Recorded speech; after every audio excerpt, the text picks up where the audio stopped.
শ্রাবণ যাত্রায় ভক্তিময় পরিবেশে মুখরিত ঊনকোটি। শিব ভক্তদের চোখে মুখে ছিল শুধু ভক্তি আর আস্থা।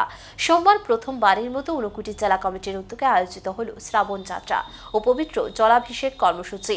রাষ্ট্রীয় হিন্দু সংগঠনের আহ্বানে কৈলাসহরী দশমী ঘাট থেকে ভোরে জল সংগ্রহ করে যাত্রা শুরু হয় এবং কেউ পদব্রজে কেউ বা যানবাহনে পৌঁছন ঊনকোটি শিবমূর্তির পাদদেশে। এর আগে ভোরবেলায় শিব ভক্তরা একত্রিত হন কৈলাসহর টাউন কালীবাড়িতে। সেখান থেকে শুরু হয় বর্ণাঢ্য শোভাযাত্রা। ঊনকোটিতে পৌঁছে ঐতিহাসিক শিবতীর্থে ভগবান শিবের মস্তকে জল অর্ঘ্য নিবেদন করেন ভক্তরা। পরিবারের মঙ্গল, সমাজের কল্যাণ ও নিজের পাপ মোচনের জন্য তারা প্রার্থনা করেন শিবের চরণে। শ্রাবণের পবিত্রতা ও ভক্তির মাঝে ঊনকোটি রাঙিয়ে উঠল এক গাঢ় ধর্মীয় আবহে।